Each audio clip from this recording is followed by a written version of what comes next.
We are here to give, क्योंकि महात्मा बुद्ध ने कहा था लेना दुख है। जब वो एक गांव में जा रहे थे ना, तो वहाँ लोगों ने मिठाइयाँ दी उनको, तो आनंदा तो बड़ा खुश हो जाता था, जैसे बाबा नानक के साथ मर्दाना खुश होता था, कुछ मिलता था। तो बुद्ध ने उसे रोक दिया, बोले आनंदा पीछे हट जाओ, नहीं लेना है। क्या नहीं लेना है? मिठाई नहीं लेना है। फिर कुछ दिनों बाद किसी और गांव गए, तो उनने सोचा गांव वालों ने कि ये तो हमारे धर्म पर असर करेगा, लोग हमारा धर्म हमारी फेथ छोड़ करके इसके शामिल न हो जाएं। तो उन्होंने गांव के गेट पर ही उनको गालियां देना शुरू कर दिया, एब्यूजिंग शुरू कर दिया। बुद्ध वहाँ मुस्कुराते रहे। आनंदा उनको कहता है आप इनको देख करके मुस्कुरा रहे हो क्यों? कुछ कहते क्यों नहीं हो? तो बुद्ध कहते हैं देख, पिछले गांव में हमने मिठाई नहीं ली, इस गांव में हमने गालियां नहीं ले जवाब दिया, मतलब लिया, और फिर सफरिंग शुरू हो गई। मेरे एक बॉस थे, जब मैं एक बड़े स्टील प्लांट में जॉब करता था बहुत साल पहले की बात, उनके पास मैं बैठा हुआ था। He was retired army man, colonel Gupta, बड़ी बड़ी मूछें। आर्मी के लोग तो आपको पता है क्या शानदार, बिल्कुल लेविश लाइफ जीते हैं वो। अगर बॉर्डर पे न ज़्यादा पड़े तो उनके जैसी लाइफ होती नहीं है। तो एक व्यक्ति आया, उनका मैनेजर, और बड़ा गुस्से में गेट खोलता है, पैर को से धक्का मार, लकड़ी का दरवाजा था, खोला और चिल्ला रहा है उन पर। मैं सर को देखे जा रहा हूँ। Colonel Gupta was listening with smile. 10 minute तक अगला बंदा एब्यूज भी करता रहा और क्रोध में पूरा भरा हुआ, लाल आंखें भी दिखाई, और पता नहीं क्या क्या बोलता गया। मैं ये सोचता रहा कि ये कर्नल साहब जवाब क्यों नहीं दे रहे। अंत में क्या हुआ कि वो जो बंदा क्रोधित था बोल बोल के थक गया, चुप हो गया। Colonel Gupta says anything else, क्या कहते हैं उसको, और कुछ कहना है?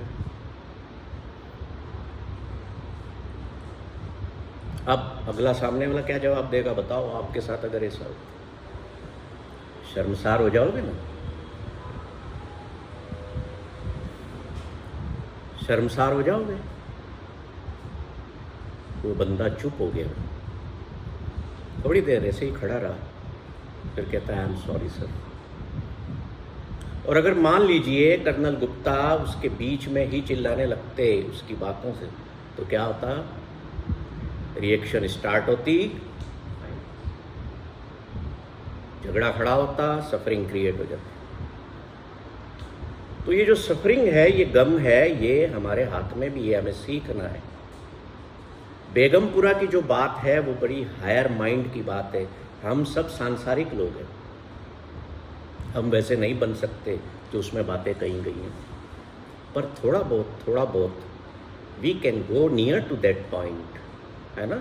एक ऑप्टिमम सर्कल में तो हम जा सकते हैं। जैसे अभी जयकरण मुझसे बाहर पूछ रहे थे कि आपने कहा कि बच्चों और परिवार से भी सेपरेट हो जाओ, तो सेपरेटेडनेस का मतलब ये नहीं मेरा कहने का कि आप अलग हो जाएं। आप अलग हों 10 मिनट के लिए, 5 मिनट के लिए, क्योंकि अगर आपका बच्चा कहना नहीं मान रहा है तो पीड़ा किसको हो रही है? पिता को। तो क्या स्वयं को पीड़ा दे करके सजा देना ठीक है, या स्वयं को दुखी करने की सजा देना क्या ठीक है? तो फिर रास्ता क्या है? रास्ता ये है कि हम स्वयं को हील करें। और वो हील कैसे करें? हम अलग हो जाएं थोड़ी देर के लिए, मैं स्वयं 10 मिनट के लिए दुनिया से अपने आप को अलग करता हूँ। उसमें मेरा परिवार भी आ गया, सब आ गए। क्यों कर रहा हूँ? क्योंकि उन जो पीड़ाएं मेरे अंदर भरती जा रही हैं उनसे दूर रह सकूँ। नहीं तो जितने मर्जी गम इकट्ठे करो, कौन रोक रहा है? हालत तो ये है कि हमको खुशी बांटना पड़ रही है। क्यों भाई गुरमीत सिंह, क्या जरूरत पड़ गई तुम्हारे को ये काम करने की? पड़ गई, ईश्वर ने दे दी, कलाम साहब ने दे दी कि ये काम करना है जीवन पर। क्यों बुद्ध को जरूरत पड़ गई? इतना बड़ा विशाल महल, रानियां, रथ, घोड़े, नौकर चाकर, क्यों छोड़ दिया घर? और हमारे घर में तो बाहर 4 कारें भी खड़ी हों तो हम 5वीं की E&A में रहते हैं। क्योंकि हमारी जो सोल का जो सेंटर पॉइंट, जहाँ पर पावर पॉइंट है सोल का, वहाँ पर हमने दुनिया को बसा लिया। वर्ल्ड हमारा मास्टरमाइंड हो गया है। हमें खाना क्या है, पीना क्या है, वो भी आपको टीवी पर ऐड दिखा रहे कि ये खाओ, ये वाला तेल पीना, इससे हार्ट में कोलेस्ट्रॉल नहीं आएगा, डॉक्टर भी कह देगा। पर क्या आपने पीछे झांक करके देखा कि आपके दादा दादी, आपके माता पिता कैसे खाते थे, जो 90-90 साल जी करके गए? हम तो ये देखेंगे, ये ऐप पे ऐड आया है कि भाई तुझे तो ये कंपनी का तेल खाना है, वही खाएंगे हम। तो खाना पीना भी जो हमें सिखाया जा रहा है, रहना क्या है, पहनना क्या है, बताओ आप अपने माइंड से, मन से, दिल से पहन खा पी रहे हो? नहीं, मैं तो ये कमरे के बाहर निकला, मैंने वो पहनना है जो लोगों को पसंद आ रहा हो कि वाह इसने कितना अच्छा कपड़ा पहना। मेरी पसंद मुझे चाहिए ही नहीं, तो फिर कैसे खुश रहोगे? फिर गमों का भंडार ही होगा। एक बहुत बड़े शायर हुए हैं, मुझे नाम नहीं याद आ रहा है, उन्होंने अपनी शायरी में पता है क्या लिखा? दुनिया के सारे गम इकट्ठा करके अगर इस दुनिया में कुछ बना तो वो मेरा दिल बता। तुम यहाँ दुनिया में गम इकट्ठे कर दे आए। ये उर्दू के शायर थे मशहूर, मैं नाम भूल रहा हूँ। वो एक फिल्मी गीत भी है गमों पे, कोई किसी को याद है?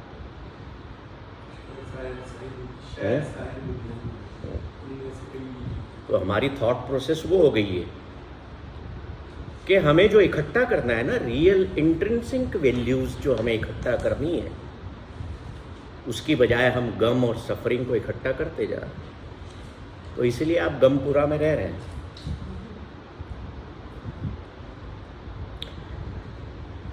हमारे शरीर में कौन बसता है? हम बसते हैं।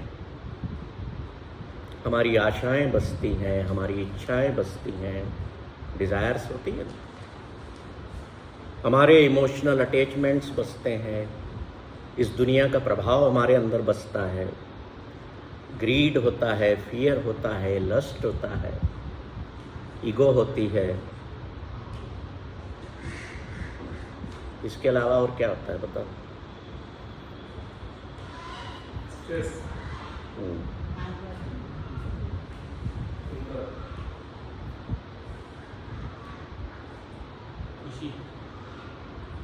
है खुशी होती है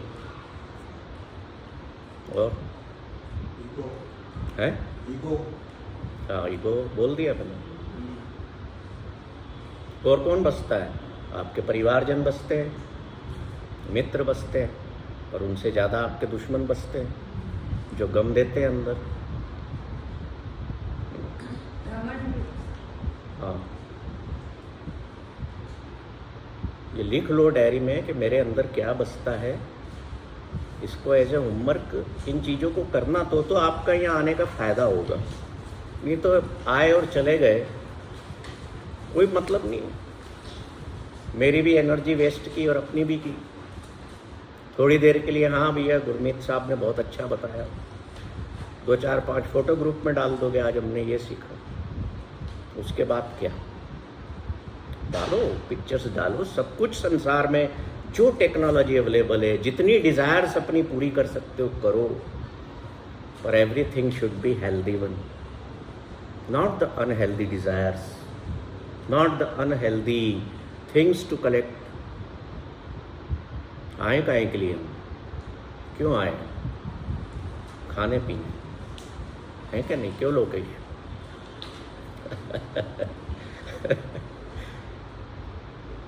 तो हमारे अंदर कई तरह की बीमारियां भी बसती हैं,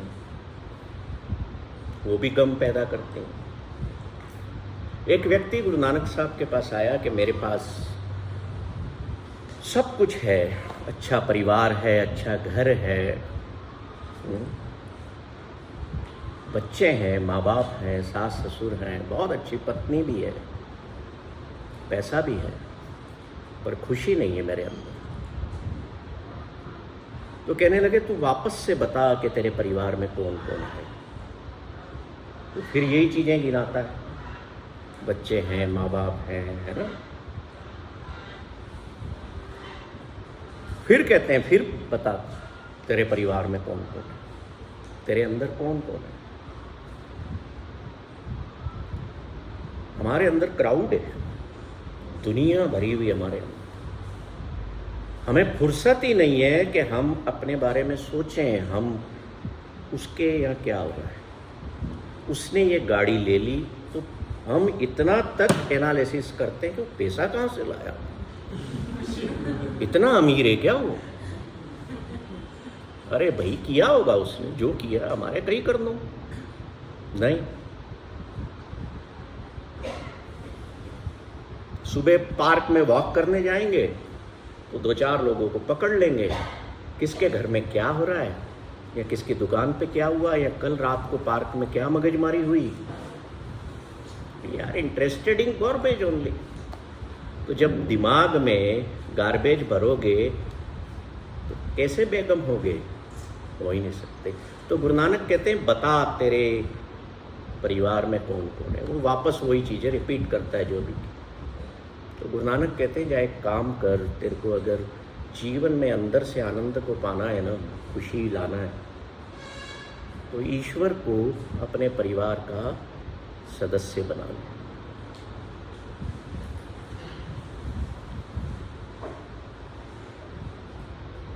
Always keep one powerful source who created this world within you.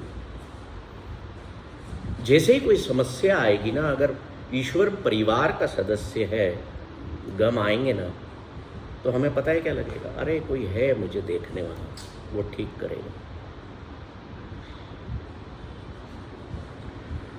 तो बेगमपुरा में अब हम चलते हैं। ये आपने समझ लिया ना कि जीवन में गम क्यों आते हैं, कि हमारी जो जीवन की जो आकांक्षा है और जो चाहते हैं और पाने की जो एक होड़ मची हम में, जिसके लिए हम दुनिया में दौड़ रहे हैं, वो हमारा पावर सेंटर बन गया है। और उस पावर सेंटर की वजह से हमारी चेतना के तल पर इग्नोरेंस की जो मैंने लेयर्स बताई थी बिल्कुल हार्डकोर हो गई, ऐसी पत्थर जैसी हो गई हैं।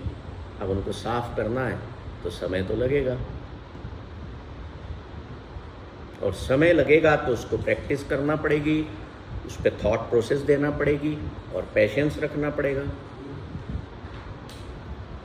आप माँ के गर्भ में थे तो माँ ने क्या सोचा कि 3 महीने में इसको मैं बाहर कर दूँ, बन गया होगा।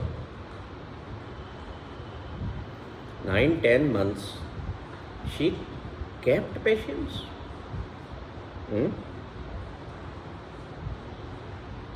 तो अभी मुझसे बाहर क्वेश्चन किया गया कि हमारा माइंड तो फट से वहाँ जाता है उड़ के, तो उसका तो काम है उड़ना। Mind is not any organ with in your body कि जिसको आप, है ना। तो बेगमपुरा की एक कहानी है कि संत रविदास का नाम सुना होगा। है ना। ये बेसिकली ये कहानी गुरु ग्रंथ साहब से ली है मैंने, ये जो कंसेप्ट ली है। क्योंकि हम लोग क्या पढ़ते हैं आजकल, हम लोग वो पढ़ते हैं फॉरेन ऑथर्स की किताबें। अब मैं जो बात कर रहा था कि इस moment, this moment, life in this moment, हम किसको पढ़ेंगे? हम पढ़ेंगे एकार्ट टोले को। अगर हम एथिक्स इन लाइफ को पढ़ना चाहेंगे तो हम पढ़ेंगे जैक कॉनफील्ड। क्यों भाई? हमारे घर में ग्रंथ नहीं है, उन लोगों ने हिंदुस्तान की चीज़ें चुरा करके सीखी और अब वो आपको बेच रहे हैं और आप कहते हो वाह। Go back to basics in your life. अगर रियल विजडम को पाना है तो अपने ग्रंथों की उसमें घुस जाओ। तो मुझे जो है एक बार गुरु ग्रंथ साहब का पाठ करते वक्त ये बात मेरे सामने आई और वेरी फर्स्ट जो मेरा रिएक्शन था जब मैंने इस शब्द को पढ़ा बेगमपुरा, तो मेरी थॉट प्रोसेस वहीं गई कि जो मुग़लों के जो होते थे जिसमें बहुत सारी बेगमें होती थी। मैंने सर्च किया, दुनिया में कोई बेगमपुरा करके जगह नहीं है, कोई नक्शा नहीं है, कोई स्पॉट नहीं है, कोई शहर नहीं है, कोई देश नहीं है। उज्जैन में एक कॉलोनी का नाम जरूर है। अब मध्य प्रदेश के लोग इतने सौभाग्यशाली तो उस शब्द पर जब मेरी पहली बार नज़र पड़ी तो मेरा यही मन में विचार पैदा हुआ कि ये गुरु ग्रंथ साहब में बेगमपुरा शब्द क्यों कहा गया, और वो भी संत रविदास कह रहे हैं। ब्यूटी ऑफ गुरु ग्रंथ साहब इज दैट कि एवरी सेक्ट का हर महापुरुष is present in Guru Granth साहब, नॉट ओनली सिख गुरुज। आपको वहाँ फरीद भी मिलेंगे, कबीर भी मिलेंगे, नामदेव भी मिलेंगे, रविदास भी मिलेंगे। तो रविदास जी का वो शब्द था कि बेगमपुरा शहर को नाम। बेगमपुरा एक शहर का नाम है जिसमें मैं रहता हूँ। ईरान की यात्रा पर वो जब गए तो वहाँ पर किसी ने क्वेश्चन किया कि तुम कहाँ के वासी हो, कौन से देश से आए हो, कौन से शहर से आए हो? तो वो कहते हैं मैं तो बेगमपुरा से आया हूँ, बेगमपुरा का वासी हूँ। अब उसमें वो बताते हैं कि मेरा देश कैसा है, मेरा गांव, मेरा जो शहर बेगमपुरा है वो कैसा है। तो वो कहते हैं कि बेगमपुरा जो मेरा जहाँ मैं रहता हूँ वो एक शहर है जहाँ पर कोई भी दुख नहीं है, कोई भी गम नहीं। आप इमेजिन कर सकते हैं डॉक्टर साहब, कैन यू से कि कोई घर ऐसा हो जिसमें दुख दर्द गम ना हो, कोई मोहल्ला ऐसा हो, कोई शहर हो, कोई देश हो, कोई जगह ऐसी हो? कह सकते हो? बट रविदास इज सेइंग कि I am citizen of that place, my city is called city without sorrows। कोई गम नहीं है, कोई दुख नहीं है।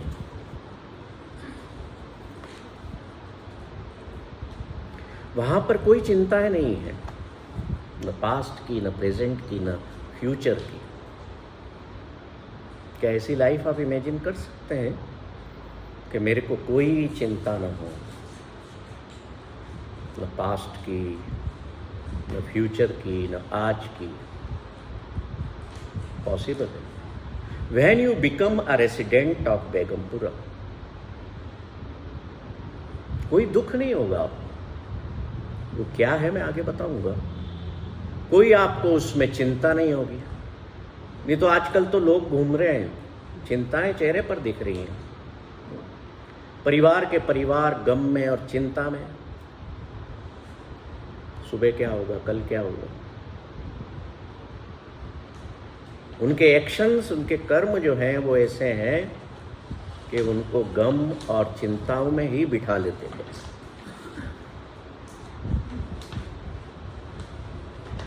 और इन सारी चीज़ों की वजह से हमारा जो पावर पॉइंट है ना, जो प्योर है, इनेट है, लविंग है, जेनरस है, वो मैला हो जाता है। और वो सेंटर पॉइंट पे जो चीज़ बसी हुई है वो खिसक के दूर और दूर दूर हो जाती है। फिर आप एक गमपुरा का स्थान बन जाते हैं। समझ रहे हैं? तो वहाँ पर न तो कोई चिंताएं हैं किसी तरह की, न वहाँ पर उस शहर में दुख है, न कोई सफरिंग है। और फिर रविदास कह रहे हैं कि मैं जितना भी वहाँ पर कमाता हूँ, जितनी मेरी संपत्ति है, जो भी मैं करता हूँ, उस पर किसी तरह का कोई टैक्स भी नहीं है। ये भाई साहब टैक्स प्लानिंग करते हैं, आके हमें बताते हैं। इसलिए मैंने आपको यहाँ बुलाया था।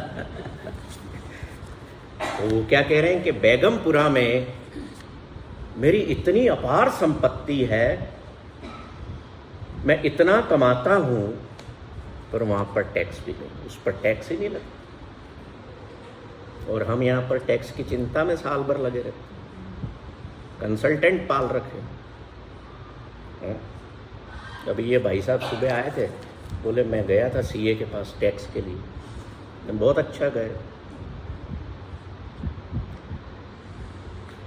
अब वो संपत्ति क्या है वो मैं बाद में बताऊंगा, पहले इसको समझ लीजिए। Then there is no fear in Begumpura, there is no crime occurring.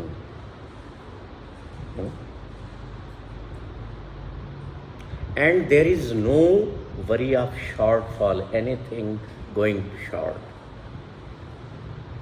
वहाँ न किसी के कैरेक्टर में गिरावट आती है, न किसी की प्रॉपर्टी में गिरावट आती है, न किसी के परिवार में गिरावट कोई आती है, न कोई इंसान वहाँ गिरता है। गिरने का मतलब ये नहीं कि मृत्यु नहीं होती, वो तो होगी, है ना। हम इस गमपुरा में रहते हैं तो हमारा कई बार देखते हैं फाइनेंशियल लॉस हो गए, कैरेक्टर लॉस हो गए, कई तरह के लॉसेस हो गए। But there is only one thing lies and that is gain. और उस गेन पर कोई टैक्स नहीं। वहाँ किसी सरकार की हुकूमत नहीं है। ऐसा हो सकता है क्या? बताइए, किसी को नींद तो नहीं आ रही? तो चाय लगवा दूं, क्योंकि ये सुनाऊंगा जरूर मैं आपको।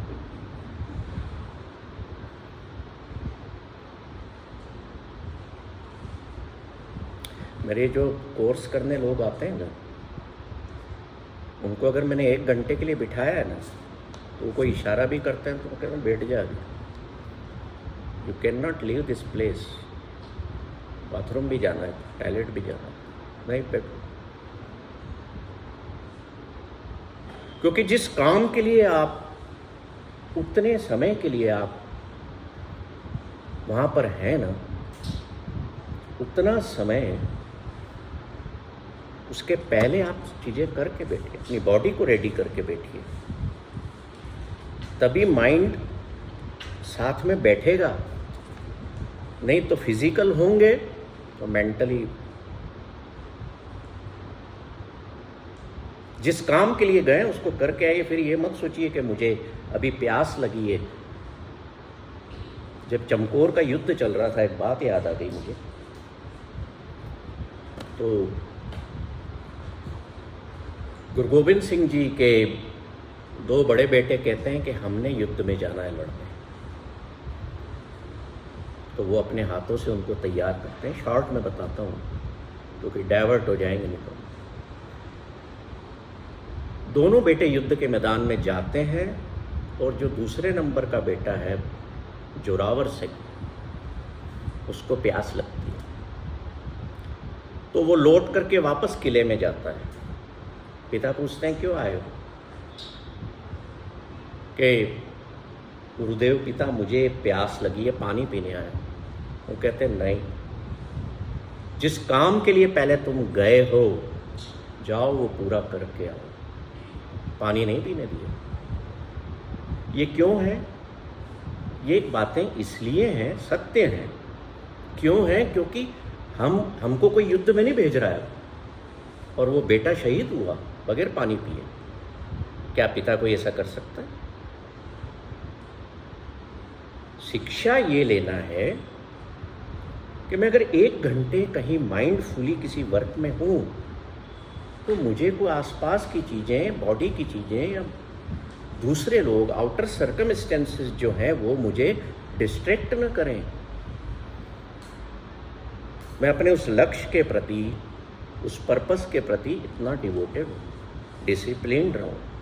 और खुश रहने की जीवन में पहली शर्त यही है कि आपने अपने जीवन को डिसिप्लिन में कितना लाया। उठ गए, जब मर्जी उठ गए, ला भैया गणेश बाबू चाय ला तो 2 कप, वहाँ बिस्तर पे ही पड़े पड़े पी ली। Are you an animal?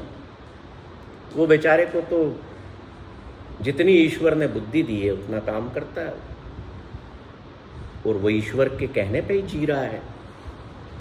जैसा ईश्वर ने उसका विधान बनाया, जीने का तरीका बनाया, वैसे वो जी रहा है ना। अब मैं खरगोश को कहूँ कि तू चटनी खा या कचौरी खा, नहीं खाएगा।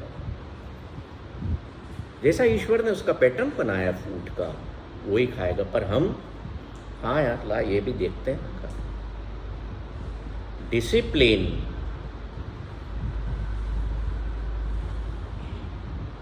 मस्ट। तो हम बात कर रहे थे कि उस बेगमपुरा में ना तो कोई डर है, ना कोई क्राइम है और ना किसी चीज़ में गिरावट आती है, वह बढ़ती। और रविदास कहते हैं कि मैंने उस प्लेस को बनाया है, क्रिएट किया है और उस प्लेस में एवर लास्टिंग वेल बीइंग मौजूद है। वेल बीइंग वर्ड पे फोकस करिएगा, वेलनेस नहीं, वेल बीइंग। क्या फ़र्क है वेलनेस और वेल बीइंग? डॉक्टर साहब बताएंगे। वेलनेस मतलब आपकी ओवरऑल वेलनेस को अगर हम मटेरियलिस्टिक तरीके से देखें या माइंड बॉडी थॉट्स को, और वेलबीइंग इज जो आपका वेलनेस उस बीइंग मतलब एट द प्रेजेंट मोमेंट जो आप जी रहे हो, जो उस टाइम पे जो आपकी फीलिंग्स, इमोशंस हैं, जो बिलीव्स हैं, वो हम वेलबीइंग। कभी कभी वेलनेस जो है वो एक लिमिटेड एरिया में होती है, मान लीजिए बॉडी के लेवल तक ही हो, पर वेलबीइंग का मतलब है the whole around you also, संपूर्ण। आपके आसपास का कहते हैं ना वो व्यक्ति कितना वो है, उसके आसपास तो ऐसे लगता है जैसे कोई पॉजिटिविटी का ऑरा है, कहते हैं ना कई लोग। तो उनकी जो वेलबीइंगनेस है वो हायर लेवल पर है।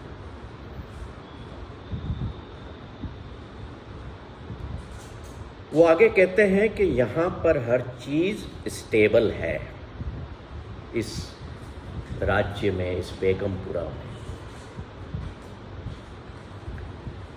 यहाँ पर हम किसी भी व्यक्ति को ना उसके धर्म के हिसाब से, ना उसकी जाति के हिसाब से नहीं देखते एक जैसा, कि all are creation of oneness.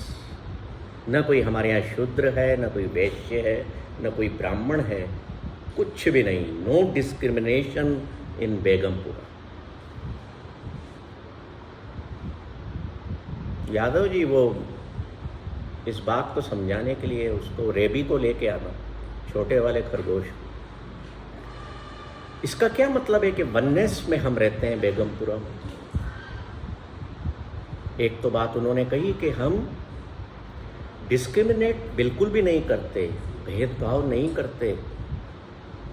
हम एक आई जो हमारी आँखें हैं, वो इंटरनल आइज जो हमारी हैं, वो हर जीव को, हर व्यक्ति को वननेस की आँख से देखती हैं। इसलिए गम पैदा ही नहीं होता। मैं ये कहता ही नहीं कि ये महिला है या ये पुरुष है या ये सिंधी है या ये पंजाबी है। मैं तो आपको देखता हूँ, आप एक व्यक्ति हैं, आप एक इंसान हैं, है ना? So there is no discrimination.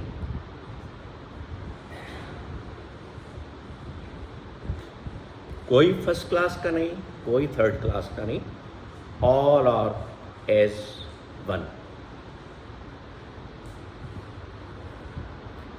हमारे वहाँ पर बेगमपुरा में अपार संपत्ति है, अपार धन है, और हम सब अमीर हैं।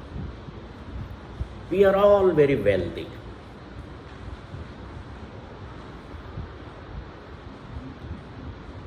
कोई कमी नहीं है हमें। अब वननेस की बात को देखो, ऐसे समझो आप, इसका नाम रैबी है, ये बहुत प्यारा छोटा सा है। अब ये जीव है, तो अब हम वननेस से इसको कैसे देखें? हम जब इसकी आंखों में देखेंगे ना, तो हम ये देखने की कोशिश करेंगे, उसी आँख से देखने की कोशिश करेंगे जिस आँख से मैं अपने बच्चे को देखता हूँ। तो क्या हुआ फिर? आपने सोचा था ये तो जानवर है, और मैं इंसान हूँ, मैं बेस्ट क्रिएशन हूँ गॉड का। आपके अंदर एक वो भावना अहंकार की है ना। When you see this animal, this प्राणी with the same eyes of compassion, वो ही कंपेशन जो आपके अपने बच्चे के प्रति है, अगर उससे आप इसको देखते हैं with the eyes of compassion and love, तो क्या होगा? एक जानवर और एक इंसान के बीच में जो भेद है, साफ हो गया। हुआ कि नहीं? Doctor Noorin, you are thinking something else. Tell me what is going inside.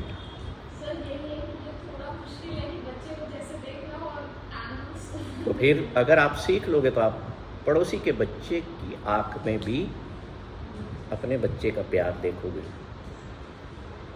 This is Begumpura. Yes. हमारे पड़ोसी के पास एक डॉगी है, वही कहती थी मेरी लड़की भी और डॉगी में भी कोई फर्क नहीं। पर कभी स्ट्रीट डॉग अंदर आ जाए तो फिर वो नहीं मानती। वो अपने डॉगी में और लड़की में फर्क नहीं। हम ये नहीं कह रहे, हम ये कह रहे हैं एवरी क्रिएचर। ये हमने इतने सारे क्रिएचर क्यों रखे हैं? We should serve them. ऐसा नहीं है हम इनको पिंजरों में रखते। पिंजरे में तो ये रात को सूरज ढलता है, ये सब अपने अपने रूम में अपने आप जाते हैं, कोई धकेलने नहीं जाता है।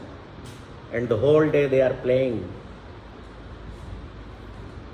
We are not keeping in them कैद। तो when you see the other person or any animal or any other creation of God with the same eyes of compassion, तो वननेस क्रिएट हो जाएगी। और जैसे ही वननेस क्रिएट हुई, आपके अंदर जो फीलिंग आएगी वो डिवाइनली होगी। You will be full with kindness, you will be full with compassion, है ना? सिर्फ वहाँ पर प्रेम बहेगा और कुछ भी नहीं होगा।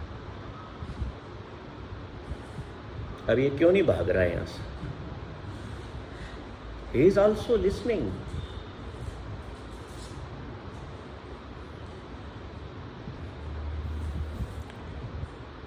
This is the concept of oneness which exists in the city of joy, city without sorrows in Begumpura. आगे बढ़ते हैं। वहाँ पर जो जितने भी लोग रहते हैं, रेसिडेंट्स हैं, सब वेल्दी हैं एंड ऑल आर कंटेंटेड। ठीक है, इन शब्दों को याद रखना। दे रोम अराउंड और in the Begumpura freely with total freedom. उस शहर में घरों पर कोई ताले नहीं लगते। जैसे क्राइम नहीं होते हैं ना, हमारे यहाँ तो कितने क्राइम होते हैं, है ना? हम जंगल में जाएं तो हम क्या जंगल में जाते थे, अरे नहीं जाना, वहाँ जानवरों से डर लगता है। तो फिर घर के रात को दरवाजे क्यों बंद करते हो, क्यों ताले लगाते हो? जानवर थोड़ी आ रहे हैं जंगल के, इंसान के रूप में जो जानवर मौजूद हैं उनकी वजह से डर लग रहा है ना। पर बेगमपुरा में ऐसा नहीं है। वहाँ हर कोई पूर्णतया से आज़ादी में घूमता है और पूरी तरह से वेल्दी है, कंटेंट है। अब आप सोच रहे होंगे कि मैं क्यों नहीं वहाँ जाकर के बसा, वेल्दी है तो क्या बहुत पैसे वाले होंगे, है ना। कोई भी किसी के घर आ जा सकता है, कोई किसी को ब्लॉक नहीं करता है, क्योंकि वहाँ everything is open and freely available to everyone. पर हमारे यहाँ क्या हो रहा है? क्यों मरते हैं लोग दवाइयों के अभाव में, क्यों मरते लोग भूख से? वो इसलिए मरते हैं कि कुछ लोगों ने दबा के रख लिया। In the world the medicines, the foods are all available in abundance, but we are the stock makers, stock करके रखें। पर बेगमपुरा में ऐसा नहीं है। तो वो कहते हैं आखिरी में कि मैं बेगमपुरा में लोग मुझे चमार कहते हैं। रविदास को आप अगर पढ़ेंगे तो उनकी इंट्रोडक्शन में लिखा है कि ही वॉज ए कॉबलर, है ना, जो मरे हुए जानवरों की चमड़ी निकालता था, उससे जूते निकालता, जूते बनाता था, चप्पलें बनाता था। तो ही वॉज ए कॉबलर। तो कहते हैं कि मुझे कॉबलर क्यों कहते हो भाई? तुम सारे लोग भी तो घर में अपनी चमड़ी का ध्यान देते हो ना, पाउडर लगाते हो, नहलाते हो, उसको पोतते हो, जो भी करते हो। तो तुम भी तो अपनी चमड़ी से डील कर रहे हो, तो तुम भी तो चमार हुए। व्हाई यू से only me is a cobbler? हमारी आदत है दुनिया में कि जो जो काम करता है ना वो उसका नाम पड़ जाता है। ये कांच वाला है, ये सुपारी वाला है, कई लोगों में ऐसे सरनेम होते, है ना। ये डॉक्टर है, ये नहीं दिख रहा है कि आदमी है, पहले से ही और डॉक्टर साहब आ रहे हैं। कोई इंडस्ट्री का आदमी आ रहा है, अरे इंडस्ट्रियलिस्ट आ रहा है। हमने पहचान के तरीके ही गलत बना लिए।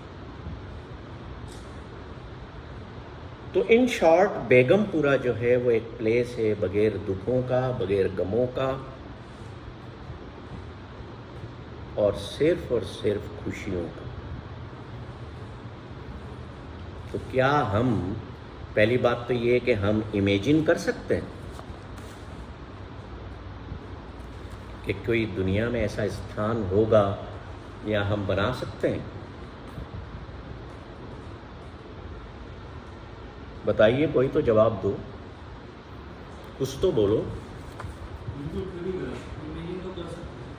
कर सकते हैं और अपने अंदर ही कर सकते हैं। 100% तो अब बेगमपुरा है क्या?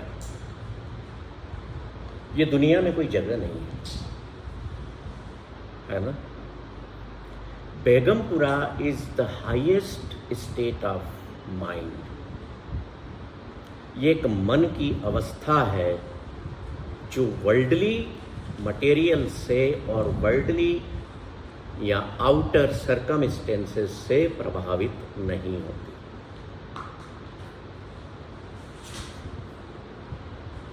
जीवन में जितने दुख आते हैं वो क्यों आते हैं? गम आते हैं वो क्यों आते हैं? सारे आउटर वर्ल्ड से आ रहे हैं, आपके बाहर से आ रहे हैं। आप उनको अंदर इकट्ठा करते हैं और you become a person of sorrow. जगह जगह दुख की फाइलें लेकर के चलते हैं, जिसके पास बैठते हैं अपने दुख गिनाने लगते हैं कि मुझे ये बीमारी है, मुझे ये परेशानी है। क्या इसके अलावा दुनिया में कुछ नहीं बचा? एक तो ये काम बंद करो। दुख किसके पास नहीं है, गम किसके पास नहीं है? तो फिर क्यों उनको जाके बार बार मार्केटिंग करना उनकी कि मेरे से बड़ा दुखी कोई भी नहीं है? ये कह करके आजकल लोग खुश होते हैं। कैसे खुश होते हैं? कि मैं सबसे बड़ा दुखी हूँ इस दुनिया में, मैंने सबसे बड़े त्याग किए, मैंने सब कुछ खोया है दुनिया में। उससे अपने अंदर संतुष्टता लाते हैं। पर संतुष्टता, कंटेंटमेंट लाना कैसे है? वो ये कह के लाना है कि मेरे पास जो भी है वो बहुत है, मैं अंदर से परिपूर्ण हूं,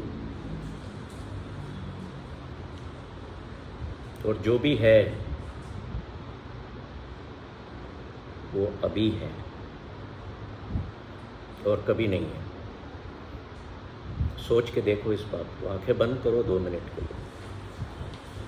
जो भी है वो अभी है। मन में क्या आ रहा है, आंखें बंद करके सोचो।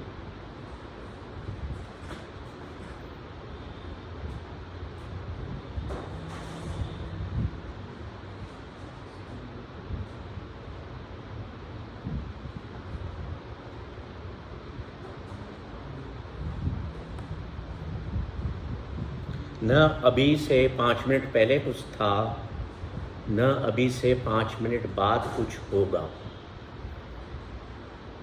बस अभी है।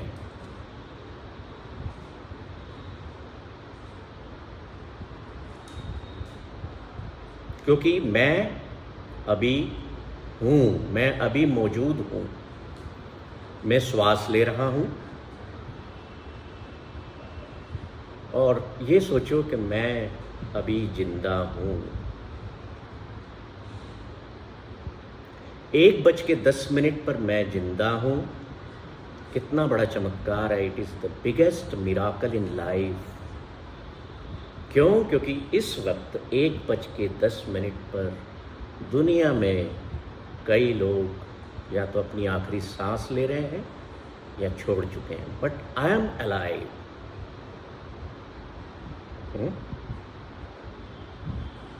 तो इससे बढ़िया जॉय का पल कौन सा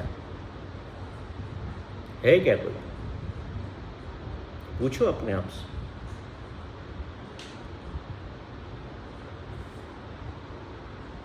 आंखें खोलिए अब, पूछा अपने आप से, है ना? ये जो वर्ल्ड का जो ट्रांजिएंस नेचर है, अगर मैं इसको समझ लूँ तो मैं बेगमपुरा का सिटीजन बन जाऊँ। क्षण भंगुरता जिसको हम हिंदी में कहते हैं।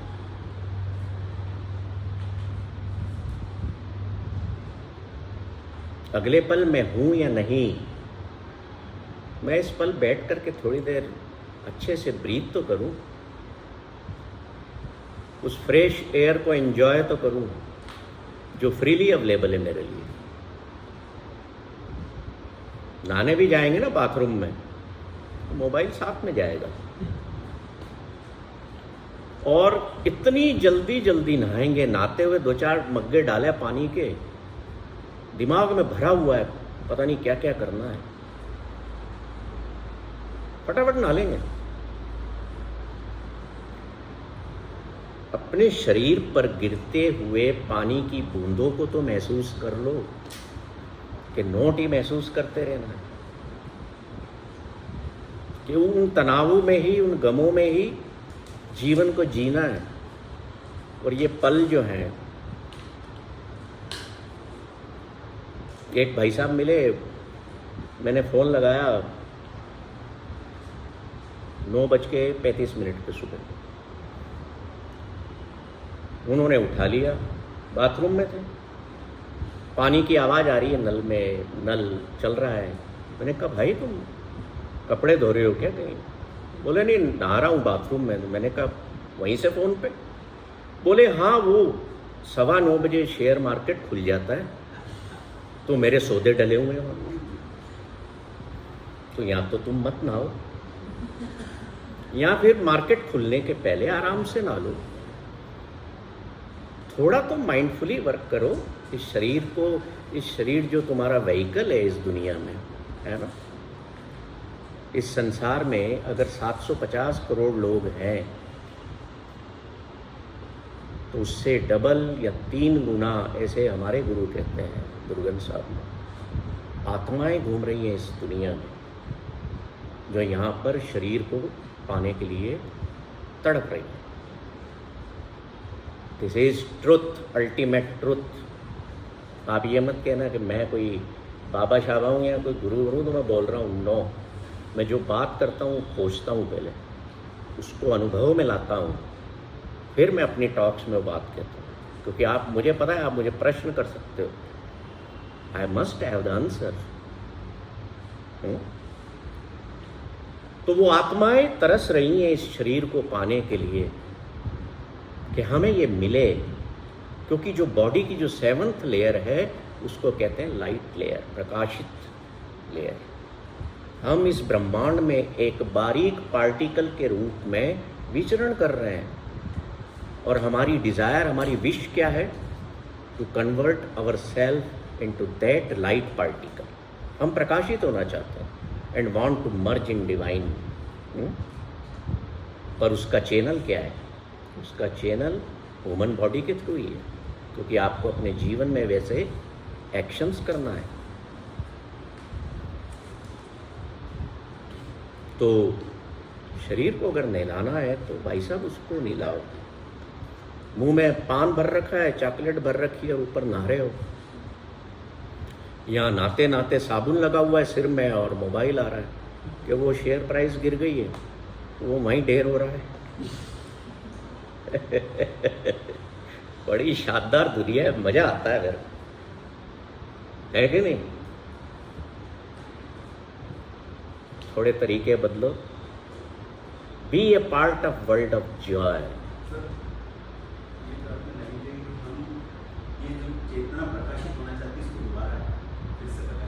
हम इस ब्रह्मांड में जैसे एक पार्टिकल होता है ना, जो हमारी सोल है, वो एक पार्टिकल के रूप में विचरण कर रही है।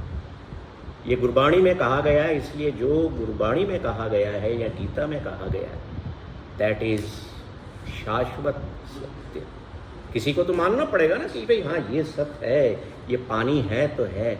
अपना दिमाग, अपना इंटेलेक्चुअल छोड़ना पड़ेगा if you want to grasp something beautiful inside you, है ना। तो सत्य को तो सत्य मानना पड़ेगा। उस पर भी आप क्वेश्चन करते हैं, means you are creating suffering. तो आत्माएं जो हैं वो इस संसार में आना चाहती हैं।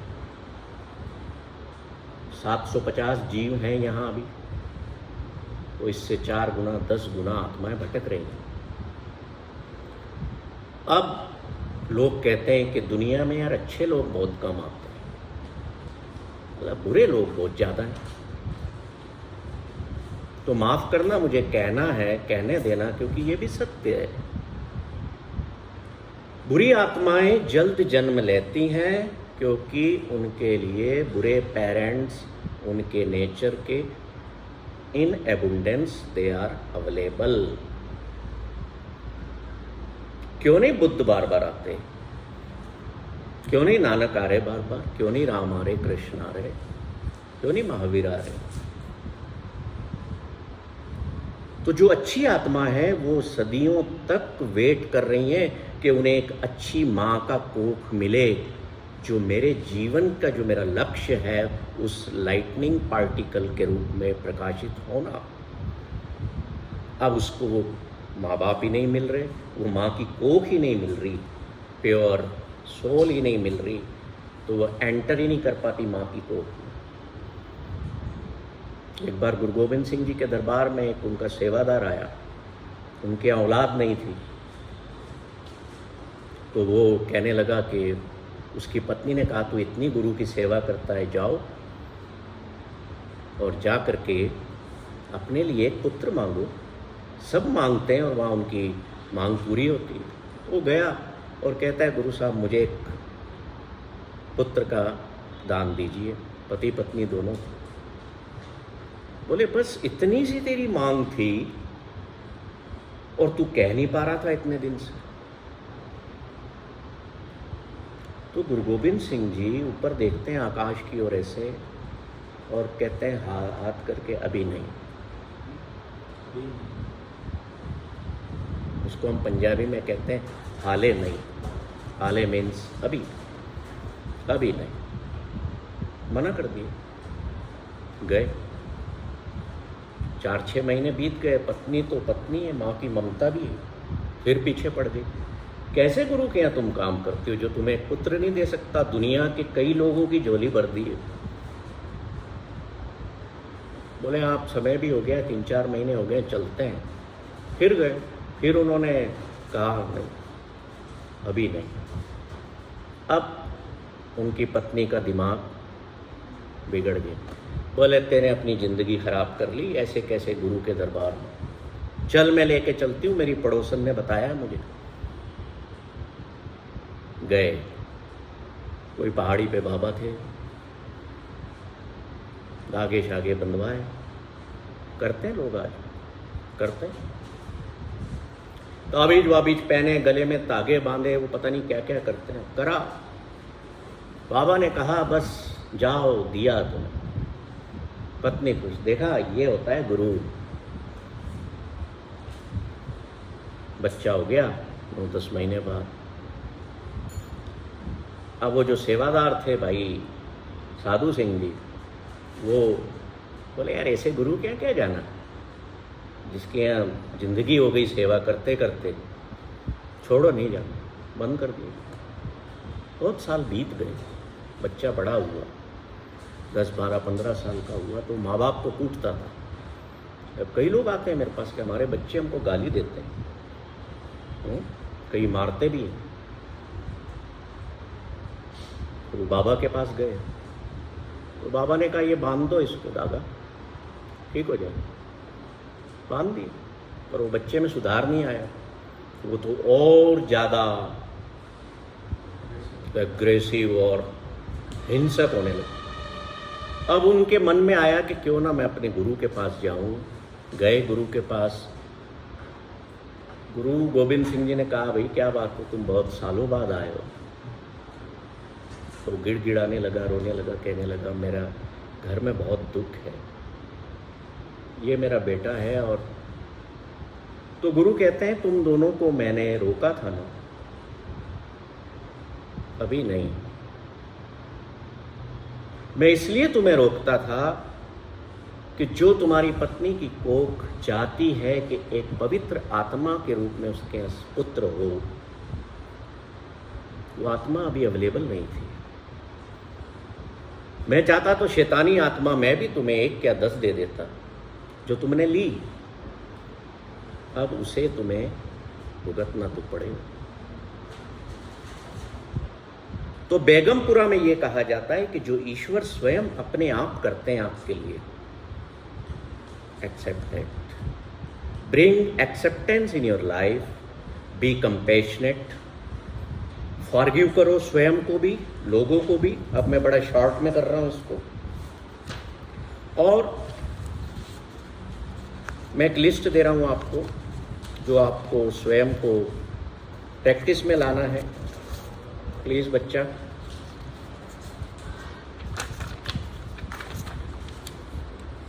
पूरा हफ्ते भर का प्रोग्राम है। बेगमपुरा का माइंड हमें कैसे बनाना है। सोमवार को आप ग्रेटिट्यूड के मोड में रहेंगे दिन भर, द होल डे, मंडे, कि आज मैं कृतज्ञता के भाव में जीवन को जीऊंगा। मंगलवार को आप कंपैशन, करुणा के भाव में रहेंगे। कंपैशन समझते हैं। बुधवार को आप स्वीकार करने के भाव में रहेंगे। गुरुवार को आप जीवन के लिए अर्थ को ढूंढेंगे कि मेरे जीवन में क्या अर्थ, संसार में आने का मेरे जीवन का अर्थ क्या है। शुक्रवार को आप क्षमा के भाव में रहेंगे। जैसे मेरे एक मित्र का फ़ोन आया था, जैनी है वो, जैन साहब बैठे हैं यहाँ पर। वो अभी क्षमा भाव वाला दिन आने वाला है। विश्व तो रवि बाफना जी हैं मेरे मित्र, उन्होंने मुझे कहा, तो और भी कई जैन लोग मेरे मित्र हैं तो वो भी कहते हैं। तो मैंने उनसे एक दिन कहा कि भाई क्या ये संभव है कि हम साल भर क्षमा के भाव में जीवन को जिए?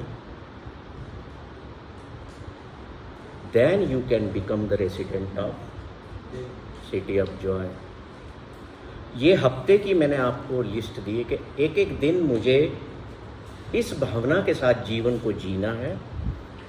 जब आप 4-5 महीने इस भावना से जिएंगे तो फिर ये जो चीज़ें हैं, ये जो थीम्स हैं, ये रूटीन में आ जाएंगी। करुणा, क्षमा, प्रेम, ये जितनी जो इंट्रिंसिक वैल्यूज़ हैं हमारे अंदर की, ये आपके व्यवहार में झलकने लगेंगी। तो माइंड का जो लेवल है वो हायर एंड हायर होता जाएगा। And joy lies in higher and higher. एक लास्ट एक्सरसाइज करवा रहा हूँ आपसे, क्योंकि ये जो थीम्स हैं, ये एक हमारा कोर्स है स्ट्रेस फ्री लिविंग जो सितंबर में शुरू हो रहा है।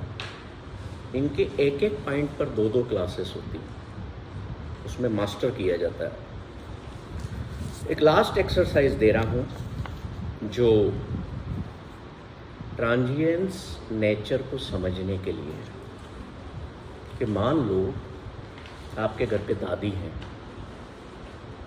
और 75 साल के हो चुके हैं, है ना, या माँ है 65 वर्ष की है। तो इसमें आप नाम लिखेंगे, पर्सन कौन है, माँ है, बेटा है, पत्नी है। अब मान लीजिए ऑन एन एवरेज कि मेरी माँ ने 80 साल मेरे साथ जीना है, ठीक है, समझ रहे हैं, 80 साल जीना है। अभी कितने की है? 75 की है। तो यहाँ लिखिए, years we will be together 5। कितने?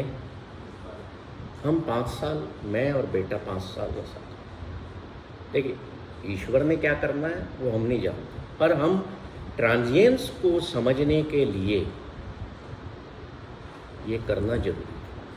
फिर हमें देखना है कि अगर हम अलग रहते हैं तो मैं अपनी माँ से साल भर में कितनी बार मिलता हूँ, कितनी बार जा कर के बैठता हूँ।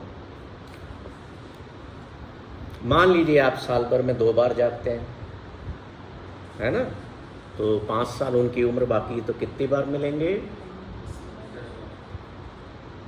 जब आप ये लिखेंगे कि 5 times I will meet to my mother in this life time, तो आपको कम लगना शुरू हो जाएगा। होगा कि नहीं? तो ये जो क्वालिटी अपने अंदर डेवलप करना है, ये आपके अंदर लव एंड कंपैशन को बढ़ाएगी कि यार सारे तो जाने वाले हैं और मैं भी, है ना। जब हम उस ट्रांजिएंस नेचर को समझ लेंगे, डेथ को समझ लेंगे, तो फिर हम शुरू करेंगे जीना जॉयफुली। तब हम लाइफ को समझेंगे। हो क्या रहा है? दुनिया में शिक्षा दी जा रही है कि how to enjoy in life. वो सेमिनार्स में जाते हैं, बड़े बड़े 25-25 हज़ार रुपये 2 घंटे के पैक कर। मैं अब किसी की बुराई नहीं कर रहा हूँ, माफ़ करिएगा, बड़े आश्रम खुले हुए हैं। क्या हम आपको जीना सिखाते हैं? आप एक काम करो, आप डेथ सिखा दो, लाइफ अपने आप आ जाएगी। मुझे पता नहीं है कि शाम को मैं जिंदा रहूँगा कि नहीं, तो पता है क्या करोगे? फालतू के काम छोड़ के यार कुछ अच्छा खा तो लूँ, कुछ अच्छा एंजॉय कर लूँ, चलो अपने लव्ड वंस के साथ टाइम व्यतीत कर लूँ। होगा कि नहीं? ऐसा होगा। When you keep remembrance of death in your mind, तो ईश्वर अपने आप आ जाएंगे अंदर, तो सारे गम पूरे हट जाएंगे। You will become part of Begumpura.